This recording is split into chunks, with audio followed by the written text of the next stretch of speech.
ونصلي على رسوله الكريم.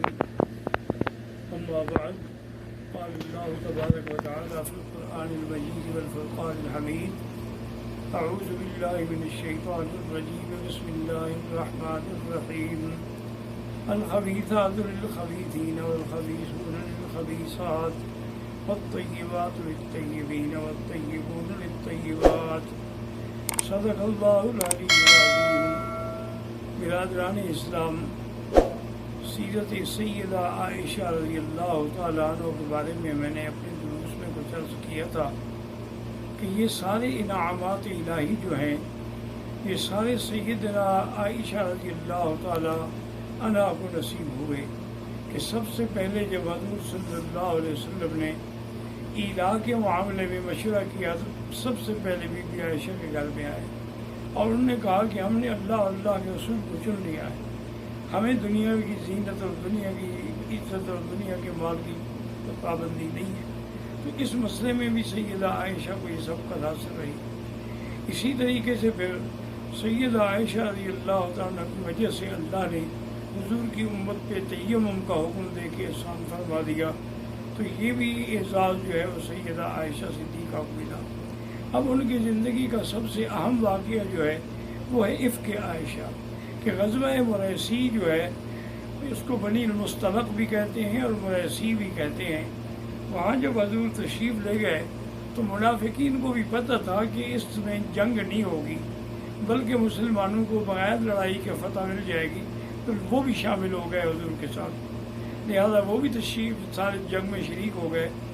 لیکن جب بی بی صاحب واپس آ رہے تھے جنگ سے تو ایک مقام پہ جب رات کو پڑاؤ کیا تو قاعدہ یہ ہوتا تھا کہ رات کو پڑاؤ کر کے صبح صادق کے وقت کا پھر قافلے چل پڑتے تھے. تو بی بی صاحبہ قضائے حاجت انسانی کے لیے اس مقام سے بہت دور چلی گئیں، کیونکہ اس وقت پردے کا عالم یہی ہوتا تھا کہ آدمی جو ہے وہ مردوں سے دور ہو جائے. اللہ کی شان یہ ہے کہ بی بی صاحبہ کا ہار گم ہو گیا.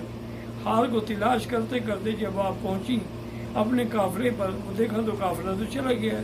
چونکہ بی بی صاحبہ جو تھی انتہائی خفیف تھی تو صحابہ نے یہ سمجھا کہ آپ ہودج میں بیٹھ گئی ہیں. انہوں نے ہودج اونٹ پہ رکھا اور قافلہ چل پڑا. قافلہ جب چلا گیا تو بی بی عائشہ فرماتی ہے کہ میں نے سوچا کہ اگر میں قافلے کے پیچھے دوڑوں تو میں ان کو نہیں پا سکتی ہوں، کیونکہ اونٹوں کی اپنی ایک رفتار ہے اور میں کتنا دوڑ لوں گی اور صحرا میں نتیجہ یہ ہوگا کہ میں ہمیشہ کے لیے کھو جاؤں گی. اس لیے بہتر یہ ہے کہ میں اسی جگہ پر بیٹھ جاتی ہوں. حضور صلی اللہ علیہ وسلم جب منزل پر پہنچ کے نماز کے لیے قافلہ روکیں گے تو لازماً وہ پتہ کریں گے تو میرے لیے کوئی نہ کوئی آدمی بھیجیں گے.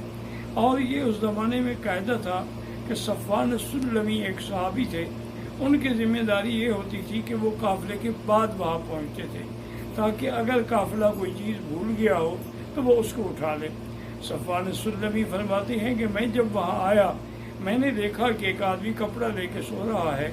میں قریب گیا، چونکہ ابھی حجاب کا پردے کا حکم نازل نہیں ہوا تھا تو میں نے بی بی صاحبہ کو دیکھا ہوا تھا. جب میں قریب گیا تو میں حیران ہو گیا کہ تو بی بی عائشہ ہیں. میرے منہ سے فوراً نکلا انا للہ و انا الیہ راجعون. بی بی صاحبہ نے بھی جب ان کا استرجاع سنا تو ان کی بھی آنکھ کھل گئی. اس کے بعد بی بی صاحبہ فرماتی ہیں کہ انہوں نے اپنا اونٹ میرے قریب بٹھا دیا اور خود دور چلے گئے تاکہ میں اونٹ پہ سوار ہو جاؤں. جب میں اونٹ پہ سوار ہو گئی تو مہار لے کے چل پڑے. اور بی بی فرماتی ہیں واللہ ما کلمنی، اس کے علاوہ اس نے میرے ساتھ بات ہی نہیں کی، صرف وہی کلمہ تھا جو میں نے اس کے منہ سے سنا تھا انا للہ و انا الیہ راجعون. لیکن جب بی بی عائشہ کو صفوان السلمی لے کے قافلے میں پہنچا تو منافقین کو موقع مل گیا. تو عبداللہ ابن ابی نے وہیں پر یہ نعوذ باللہ تہمت لگانی شروع کر دی کہ جی ایک نوجوان عورت ہو اور ایک نوجوان آدمی ہو، سہارا ہو، دیکھنے والا بھی کوئی نہ ہو، وہ کیسے اپنی عزت بچا سکتی ہے. اور یہ بات پھیلتے پھیلتے صحابہ میں بھی نعوذ باللہ پھیل گئی. حضور پاک نے قافلے کو واپسی کے چلنے کا حکم دے دیا اور مدینہ شریف پہنچ گئے. لیکن ان کے ان بار بار کی باتوں سے چند کھلے اور خالص مسلمان جو تھے جیسے مستہ ہے یا حسان ہے وہ بھی بیچارے اس تہمت میں شریک ہو گئے. تو بی بی عائشہ فرماتی ہیں کہ اب میں نے دیکھا کہ حضور پاک کا میری طرف توجہ اور التفات جو ہے وہ نہیں رہا. تو میں نے عرض کیا کہ یا رسول اللہ میں اپنے ماں باپ کے گھر چلی جاؤں جب آپ مجھے دیکھتے ہی نہیں ہیں، اب پھر میں یہاں چلی جاؤں؟ تو میں گھر میں آ گئی، میں نے والدہ سے پوچھا، انہوں نے کہا مجھے سارے واقعے کا پتہ ہے، لیکن تم نہ گھبراؤ، اللہ تبارک و تعالیٰ تم اگر پاک ہو اللہ کے ہاں تو اللہ تمہاری برات کا انتظام فرمائیں گے۔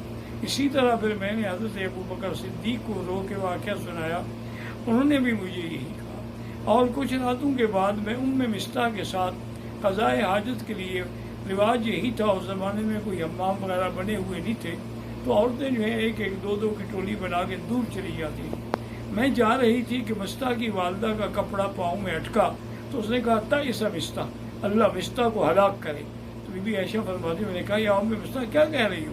مصطح صحابی ہے اور پھر وہ بدری ہے، تم اس کو ہلاکت کی دعا کر رہی ہو؟ اس نے کہا عائشہ تمہیں کیا پتا ہے، تمہارے ساتھ جو تہمت کا قصہ ہے اس میں میرا بیٹا مصطح بھی شریک ہو گیا ہے۔ تو بی بی صاحبہ نے پھر مجھے تفصیل کے ساتھ سارا واقعہ سنایا۔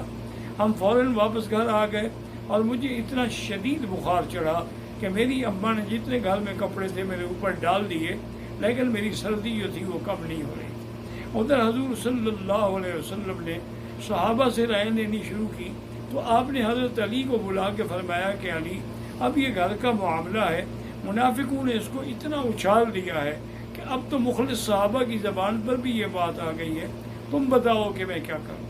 تو حضرت علی نے عرض کیا یا رسول اللہ والنساء کثیر، عورتیں بہت ہیں اور آپ کے لیے کون سا گھر ہے جو انکار کرے گا؟ اگر آپ عائشہ کو نہیں رکھنا چاہتے اس کو طلاق دے کے ایک اور عورت کو لے آئیں، یا پھر یہ ہے کہ اس کی جو باندی ہے بریرہ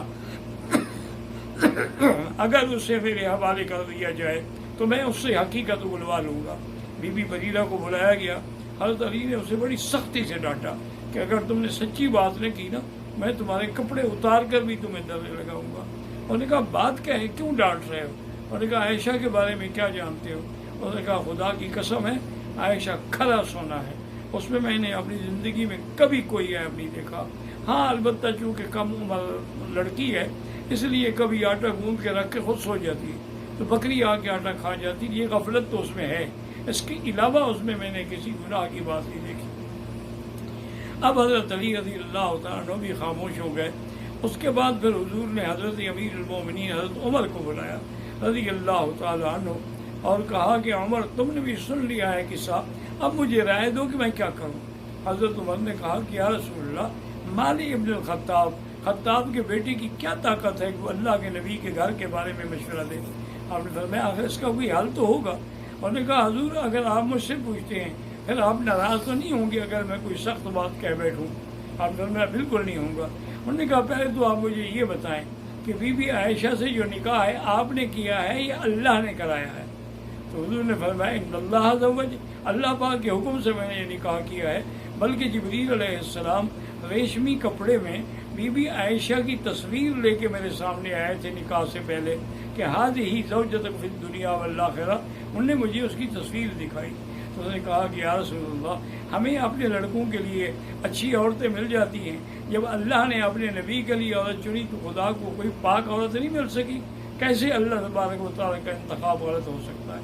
دوسرا سوال حضرت عمر نے کیا کہ یا رسول اللہ آپ مجھے یہ بتائیں یہ گندی مکھی جو ہے یہ آپ کے بدن پہ بیٹھتی ہے؟ حضور نے فرمایا بالکل نہیں بیٹھتی۔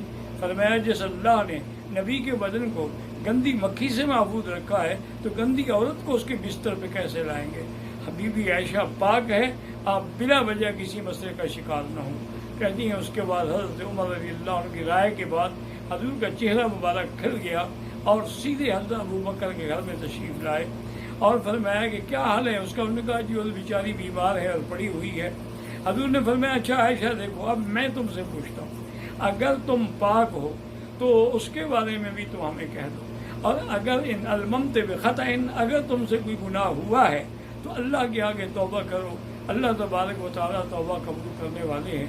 بی بی عائشہ نے کہا کہ یا رسول اللہ مجھے پتہ ہے اگر میں کہوں کہ میں بے گناہ ہوں لیکن آپ لوگوں نے اپنے دماغ میں ایک بات بٹھا دی ہے اس لیے آپ میری بات کو نہیں مانیں گے، اور نعوذ باللہ میں بلا وجہ کہوں کہ ہاں میں گناہ گار ہوں، اب میں صرف وہی کہتی ہوں جو یوسف علیہ السلام کے ابا نے کہا تھا کہ فصبر جمیل واللہ المستعان علی ما تصفون۔ بی بی عائشہ فرماتی ہیں کہ اس پریشانی سے مجھے حضرت یوسف کے ابے کا نام بھول گیا، جس نے میں نے کہا کہ ابو یوسف، میں یہ نہ کہہ سکی کہ یعقوب علیہ السلام۔ میں نے کہا حضور میں بھی صبر کرتی ہوں، اللہ تبارک و تعالیٰ انصاف فرمائیں گے، میں اللہ کے ہاں پاک ہوں۔ ختم ہو گیا، نہیں وہ